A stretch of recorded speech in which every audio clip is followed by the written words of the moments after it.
अंडाभुर्जीची गाडी लावणारे प्रताप सरनाईक, रिक्षा चालवणारे प्रताप सरनाईक, नगरसेवक, आमदार आणि आता थेट मंत्री म्हणून पदभार स्वीकारणारे प्रताप सरनाईक आज मंत्रालयामध्ये आलेत. त्यांनी पदभार स्वीकारला आहे, पण या मंत्रालयाशी नातं नवीन नाही आहे. बरोबर आहे. म्हणजे तुम्ही सगळ्यांनी जे आता ऐकलेली ही वस्तुस्थिती आहे. दादरला मी राहत होतो, भवानीशंकर रोडच्या कबूतरखान्याजवळच्या महानगरपालिकेच्या शाळेमध्ये जेव्हा 7वीचं शिक्षण घेत होतो तेव्हाच ह्या मंत्रालयामध्ये मी अगरबत्त्या आणि कालनिर्णय कॅलेंडर विकायला यायचो आणि तेव्हापासूनचं हे नातं आहे. हे जुनं नातं कधी येईल आयुष्यामध्ये हा प्रसंग कधी असा वाटला नव्हता. त्यानंतर डोंबिवलीला असताना रिक्षा चालवलेली आहे, ऑमलेटवरची गाडी रात्री आम्ही होती माझी स्वतःची विष्णुनगरला. त्यामुळे हे तर प्रसंग आयुष्यामध्ये येतात. मेहनत केली आणि मेहनतीचं आज फळ मिळालं. एक विद्यार्थी संघटनेमधला कार्यकर्ता, आधी पदाधिकारी, नंतर नगरसेवक, नंतर आमदार आणि आता ह्या राज्याचा कॅबिनेट मंत्री म्हणून व्हायची संधी आमचे मुख्य नेत्यांनी एकनाथ शिंदे साहेबांनी दिली. त्याबद्दल मी त्यांचा मनापासून आभार व्यक्त करतो. हे तुमचं व्यक्तिगत आयुष्याला, पण राजकीय आयुष्यामध्ये एक महागडा मोबाईल गिफ्ट देणारे प्रताप सरनाईक आणि त्यानंतर कारवाईला सामोरं जाणारे प्रताप सरनाईक, तो काळ आणि आजचा काळ. हो, 2008 साली त्यावेळेस मला आठवतंय अजितदादांचा जुलै महिन्यामध्ये वाढदिवस असतो आणि मी सिद्धिविनायकाचा भक्त आहे. दादरला राहत असताना मी सुद्धा पायी सिद्धिविनायकाला जायचो कबूतरखान्याजवळनं. आणि नंतर मग व्यवसायामध्ये जेव्हा चांगलं नाव झालं, एक रिअल इस्टेट किंवा हॉटेल इंडस्ट्रीमध्ये नाव आमच्या कंपनीचं झालं आणि त्यानंतर पैसे हातामध्ये आले. अजितदादांवर प्रचंड प्रेम, कारण अजितदादा नेहमी आम्हाला मार्गदर्शन करायचे, सहकार्य करायचं. मी युथ काँग्रेसमध्ये होतो, NSY या विद्यार्थी संघटनेचं काम करायचो आणि अजितदादांचा वाढदिवस तर अजितदादांना काहीतरी भेट द्यायला हवं असं मला वाटतं. आणि अचानक त्या दिवशी सिद्धिविनायकाला गेलेलो असताना सिद्धिविनायक मंदिरामध्ये भक्तांनी ज्या काही गोष्टी दिलेल्या असतात त्याचा लिलाव होत असतो, सोन्याचे दागदागिने किंवा इतर गोष्टी. आणि अचानक त्या दिवशी कोणीतरी एक मोबाईल, साधा मोबाईल होता परंतु तो रत्नजडित आहे असं, म्हणजे ते असं तो मोबाईल होता. तो लिलावामध्ये मला विचार आला की चला आपण घेऊन टाकू आणि तो मला लिलावामध्ये मिळाला. आता तो मोबाईल मिळाला तर द्यायचा कोणाला, तर अजितदादांना द्यायचा. म्हणून अजितदादांना मला विचारलं मीडियाने तिकडे, अरे ह्या मोबाईल कोणासाठी घेतला? बोलू उद्या दादांचा वाढदिवस आहे तर दादांना गिफ्ट द्यायला हा मोबाईल घेतला, कारण सिद्धिविनायकाचा आशीर्वाद त्यांनाही मिळायला हवा. आणि मग त्यांना तो मी मोबाईल दिला. पण काही लोकांनी 8-10 कोटी रुपये खर्च करून प्रसिद्धी मिळाली नव्हती, तेवढी प्रसिद्धी मला त्या मोबाईलच्या माध्यमातून मिळाली आणि आतापर्यंत लोक लक्षात ठेवतात. पण याला जोडून प्रश्न होता तो की मधल्या काळात कारवाईला सामोरं जायला लागलं होतं, सगळं राजकीय प्रवास, फॅमिली सगळं डिस्टर्ब झालं होतं आणि आजचा हा काळ. नाही बघा, संकटाशी सामना तर सर्वसामान्य कार्यकर्त्यांनी करायलाच हवा.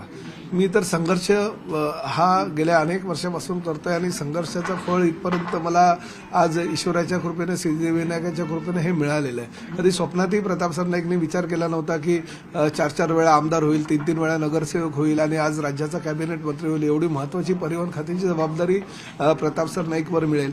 आज ती संधी मला प्राप्त झालेली आहे. त्यामुळे प्रताप सरनाईक समाधानी. आता फक्त ही संधीचं सोनं करून जर मुख्यमंत्री म्हणून देवेंद्र फडणवीस साहेबांनी, उपमुख्यमंत्री म्हणून एकनाथ शिंदे साहेबांनी माझ्यावर जर ही जबाबदारी दिली असेल तर त्यांनी माझ्याकडनं काही अपेक्षा केली असेल आणि या अपेक्षेला मी पात्र ठरेल. एसटी कर्मचाऱ्यांचे जे प्रश्न आहेत ते प्रश्न सोडवून त्याच एसटी कर्मचाऱ्यांच्या माध्यमातून सर्वसामान्य ग्राहकाला म्हणजे प्रवाशांना सुविधा कशा काही देता येईल यासाठी मी प्राधान्य देणार आहे. आज पदभार स्वीकारला आणि प्रताप सरनाईक स्टाईलने पहिलाच 2 ते 3 महत्त्वाचे निर्णय घेतलेत आपण. हो, महत्त्वाचा निर्णय म्हणजे मला रॅकेट काही तोडायचे आहेत.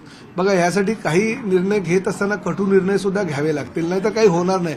मम म्हणायचं आणि या ठिकाणी येऊन आपल्या मंत्रिपदाची खुर्ची उभवायची, त्या प्रकारचा मी कार्यकर्ता नाही. आजपर्यंत जे मला प्राप्त यश झालेलं आहे ते यश मी घेतलेल्या काही धडाकेबाज निर्णयामुळे झालेलं असं मला वाटतं.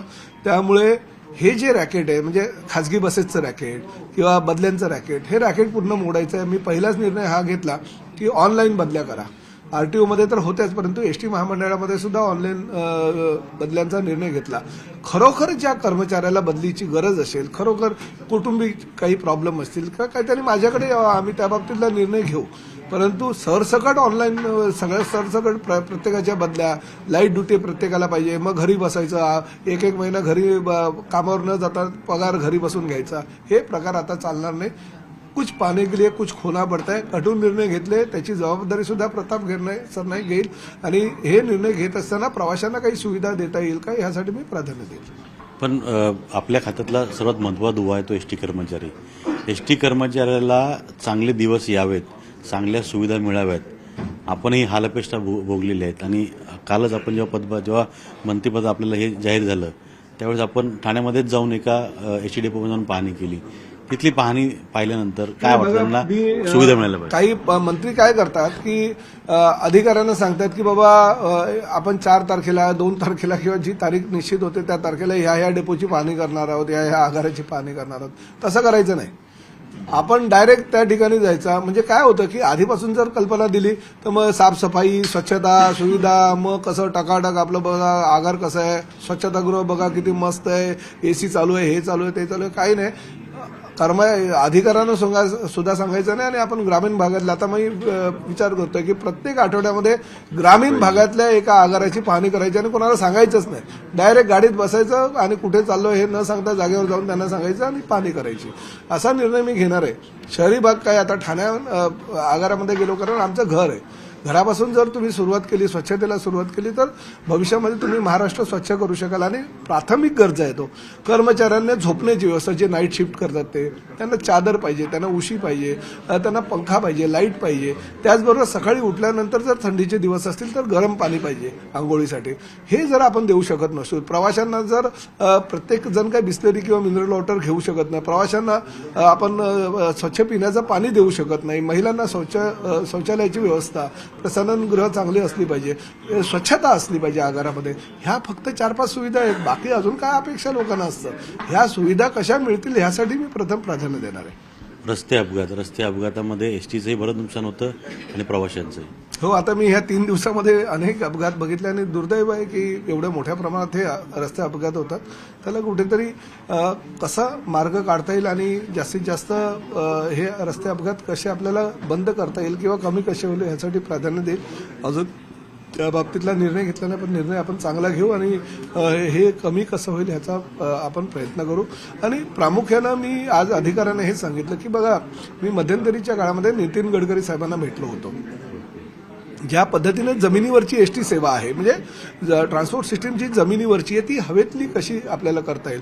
एका बाजूला आपण एमएवा क्षेत्रामध्ये जलवाहतूक चालू करतोय, एका बाजूला आपण मेट्रोची सेवा लोकांना देतोय, एका बाजूला आपल्या एसटी किंवा परिवहन सेवा त्या महापालिकामध्ये चालू आहे. त्याचबरोबर रोपवेची सेवा जी आहे, रोपवे टॅक्सी निर्माण करण्याचा प्रयत्न आपला आहे आणि त्या रोपवेच्या माध्यमातून लोकांना कशी सुविधा देता येईल यासाठी एक प्रपोजल स्टेट गव्हर्नमेंटचं सेंट्रलमध्ये आदरणीय गडकरी साहेबांकडे पाठवायचं आणि त्यांच्याकडनं ते मंजूर करून हवाई टॅक्सी वाहतूक सुद्धा चालू करण्याचा माझा प्रयत्न आहे.